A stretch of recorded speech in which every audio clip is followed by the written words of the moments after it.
Hey everyone, Lucas Schubert here. So recently I've been putting together some different cooking and nutrition and education videos. Hopefully you've been enjoying those. I know I've been enjoying putting them together and hopefully we'll be doing some more in the future.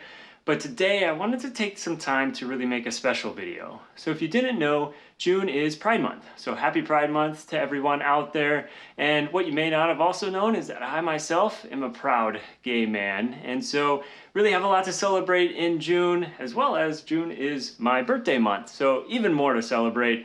I have my rainbow flag apron on, ready to go. Wanted to really talk a little bit about Pride. And so if you didn't know, Pride is a time for the LGBTQIA plus community to really get out and celebrate their own uniqueness. However, Pride Month isn't just about those of different gender identity or sexual orientation. That it is really where it stemmed from, of course, and we must remember that. But it's also a great time for everyone to get out and express their own uniqueness and own beauty and celebrate that and how wonderful all of us are.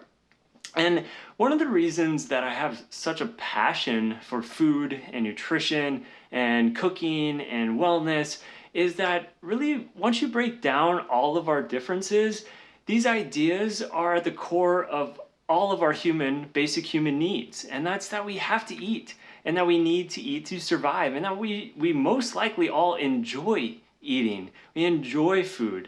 And so that's why I love these ideas so much of food and cooking, and also that we can all benefit from including more nutritious foods in our life. And I have to make that plug, but I do think that is incredibly important that we realize that we can all benefit from these delicious, nutritious foods. What is also great about food is that it allows us to experience different cultures different from our own, and really, experiment and try and see how, really other people eat.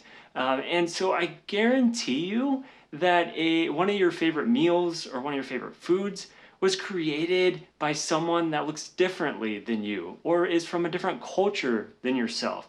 And so embrace that and learn from those different cultures and really enjoy those different foods. So that is why I wanted to bring this video here today, to just remind everyone that there are some things out there that can bring us all together, that we all connect on and that we all enjoy, and that's food. And really how food impacts our body and really enjoying the flavors and experiencing different cultures and expressing ourselves through food and through our cooking. So with that, again, happy Pride Month, everyone. I hope you stay well. I hope you stay safe. And above all, just stay kind and caring to one another. With that, have a great day.